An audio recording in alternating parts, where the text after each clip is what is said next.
सात संगत जी, प्यार से कहना धन निरंकार जी। महाराष्ट्र समागम के इस अवसर पर, जहाँ सभी सिर्फ महाराष्ट्र से नहीं देश विदेश के कोने कोने से आए और मन में भक्ति का भाव लेकर अपनी भक्ति को और मजबूत कर कर एक परमात्मा जो पूरे कायनात में है, कण कण में है, इसको एक आमने सामने अपने देख के और फिर इसी परमात्मा से प्रेम करके अपने जीवन में भक्ति का भाव, और जब ये एहसास बना रहता है इस परमात्मा का हर समय साथ होने का, तब ये आत्म मंथन, ये जर्नी विद इन बहुत ही सरल हो जाती है। क्योंकि हर पल में हम ये जानते हैं कि ये पल में हमने अपना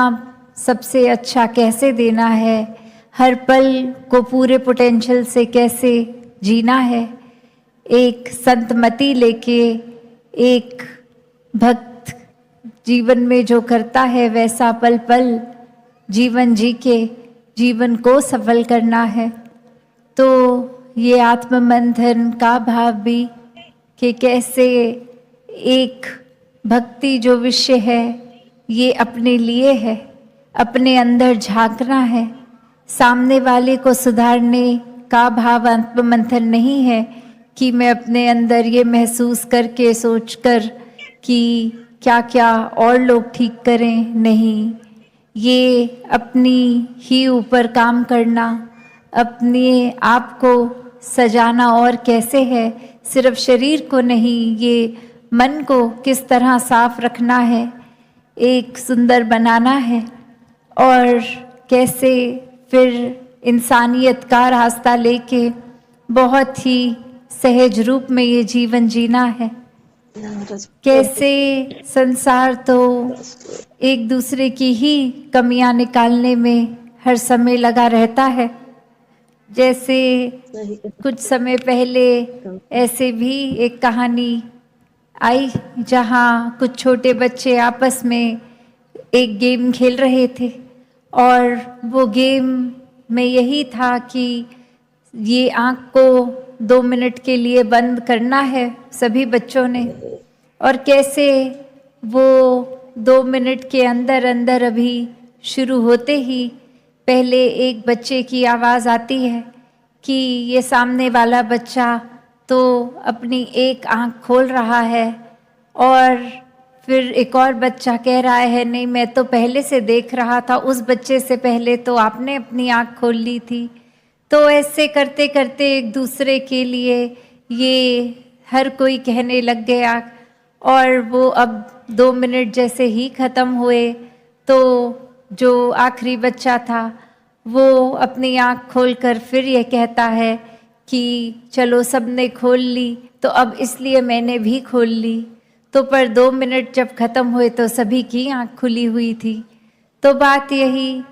कि जो गेम का रूल था वो तो था कि 2 मिनट तक बस आंखें बंद रखनी है अपनी, और इधर उधर नहीं, बस अपनी ऊपर काम करना है, अपने ऊपर बस ये एक रूल है, इसको फॉलो करना है। और वो 2 मिनट भी नहीं, एक दूसरे की कमियां, एक गलती किसने करी, कब करी, इसने पहले उसने बाद में, ये जज बन के खुद ही वो गलती भी कर रहे हैं। ऐसा ही कुछ संसार का भी रूप हो गया है कि हम हर किसी की बस एक कमी निकालने में तुले हैं। कैसे एक अक्सर सही जाते हुए भी बस दूसरे की कमी निकालने के चक्कर में खुद भी गलती कर बैठते हैं। और भक्तों ने तो कभी ऐसी शिक्षा दी ही नहीं, हमेशा कहा है कि खुद को ही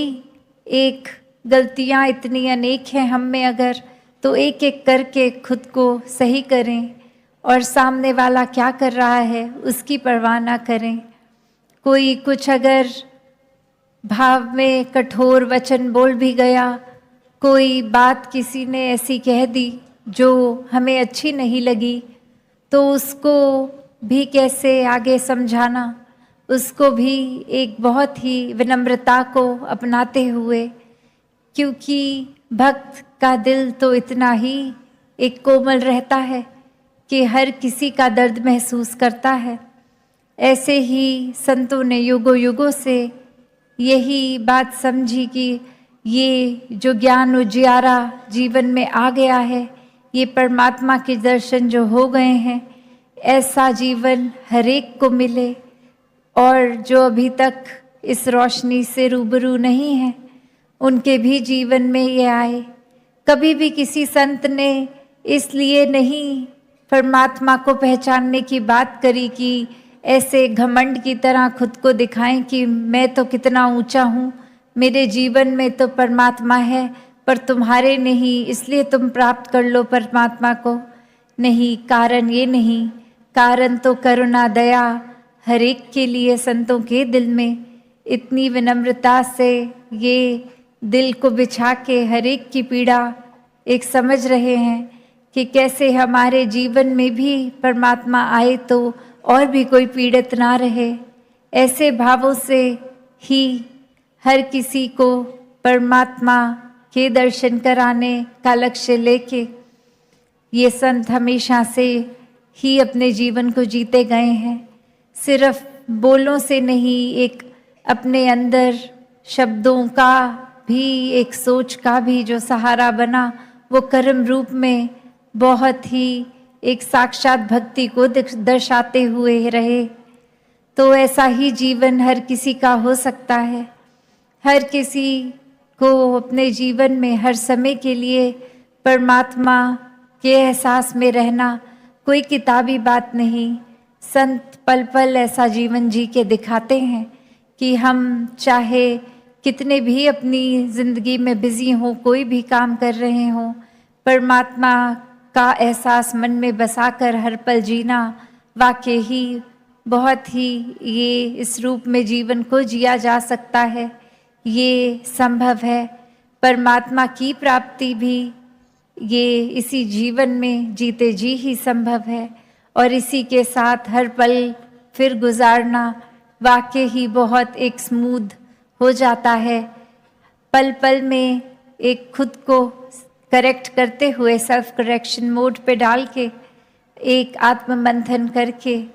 कि कैसे हम अगर कुछ कर रहे हैं, क्या वो हमारे लिए या सामने वाले के लिए ठीक है। ठीक है तो करें, नहीं है तो वो उसी समय उसी पल में रोक कर अपने आप को वो चीज़ ना की जाए।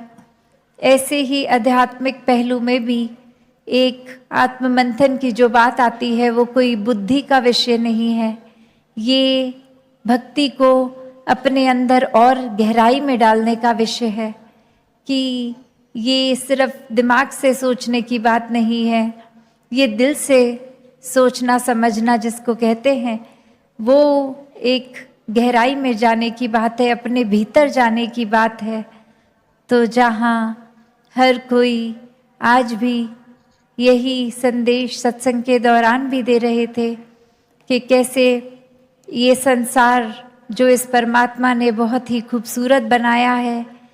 हम अब इस संसार में आए हैं तो यही फ़र्ज़ है कि एक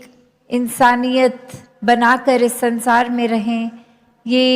एक ऊपरी रूप भी संसार का अगर ये है, इसको साफ किया जाए, गंद ना डाला जाए,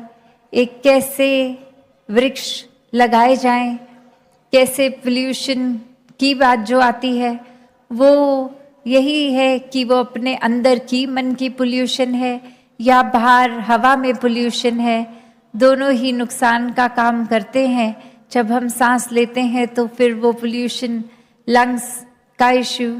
और अपने मन में अगर हम किसी के लिए नफ़रत पालते हैं तो वो भी पोल्यूशन फिर हमारे लिए बहुत ही नुकसान करती है। उस समय में शायद हमको नहीं लगता कि हम अगर किसी के प्रति ऐसी बुरी सोच बना रहे हैं तो इससे क्या ही हो जाएगा, 1 मिनट ही तो हमने किसी के बारे में कोई चुगली कर दी, कोई निंदा कर दी, कोई एक जेलस होकर कुछ ऐसी बात बोल दी पर ये कब आदत बन जाती है, कब मन बार बार इसके ही एक आकर्षित होकर माया रूप ये बुराइयां भी, कैसे फिर हर पल में ही हम निराकार को तो भूलकर बुराइयों को ही अपना लेते हैं। तो इसीलिए संतों ने हमेशा से सावधान किया कि कैसे एक भी पल जीवन का हम अगर ऐसी चीज़ों में लगाएंगे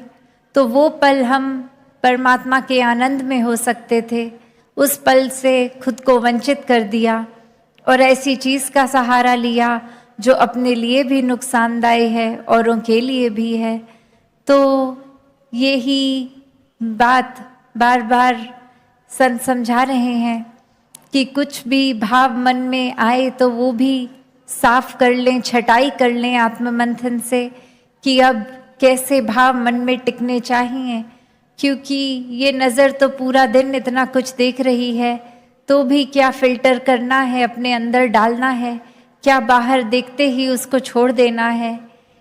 जैसे कहते भी हैं अक्सर कि किसी ने अगर कुछ ऐसा बोला जो पसंद नहीं आया, उसको भी पहली कोशिश यही करें कि जैसे एक कान से सुन के दूसरे से निकालें, मन के अंदर वो भीतर ना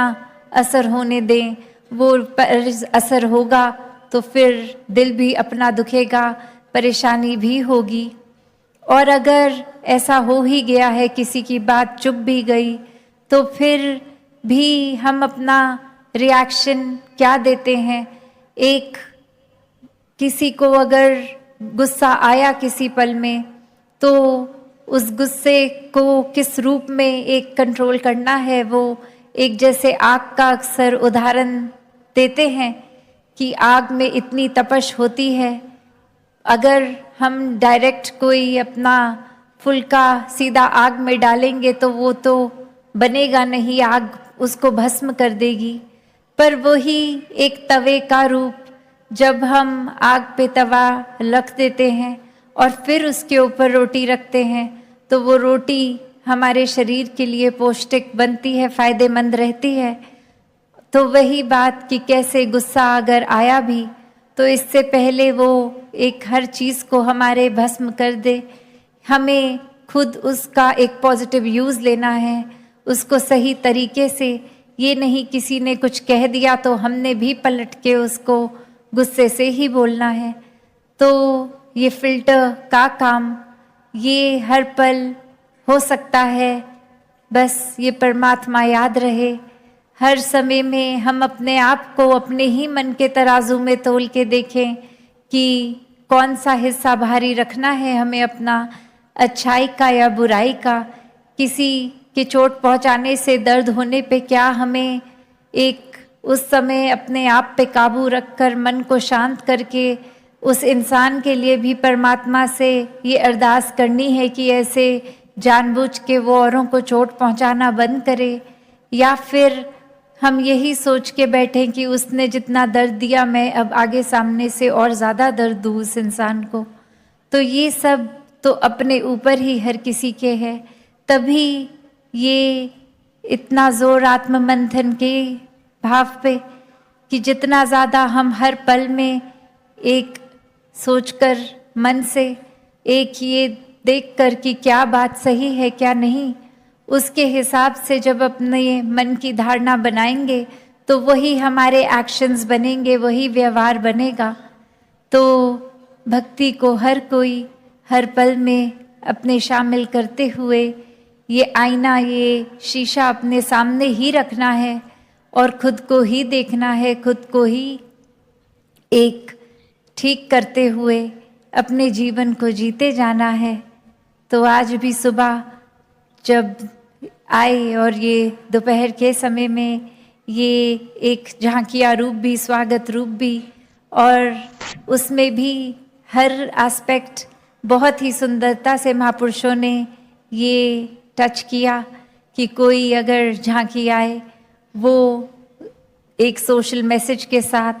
या फिर एक आत्मा भक्ति में वो नृत्य रूप करते हुए, कहीं और कला का सहारा लेते हुए, तो वो भी भक्ति के ही पहलू जीवन में किस तरह तरह तरह अलग एस्पेक्ट्स में तो वो भी भाव जहाँ देखिए, और अब सत्संग में भी और आने वाले दिनों में भी ये बहुत ही सुंदर भाव संतों के सुनने को मिलेंगे। तो दातार कृपा करे कि ये एक जो संतों का संग मिला है, ये सत्संग मिली है, इसको कभी भी हल्के में ना लें कि हाँ हर हफ्ते अगर हम अपने भवनों पे भी होते हैं, घरों में होते हैं, तो भी ऐसी सोच ना आए कि चलो आज तो थक गए हैं, आज सत्संग छोड़ देते हैं, फिर 2-4 दिनों बाद सत्संग तो होनी ही है या हर सुबह होनी ही है, कभी और चले जाएंगे। तो ये हमें भी पता नहीं लगने देगी ये दुनिया की माया कि आज थकावट बहाना बना लिया तो कल ट्रैफिक को बना लेंगे, परसों कुछ और धीरे धीरे खुद को ही सत्संग से भी दूर कर लेंगे। तो बात वही कि जिनको तो वाकई ही एक लगन है, प्रेम है इस परमात्मा से,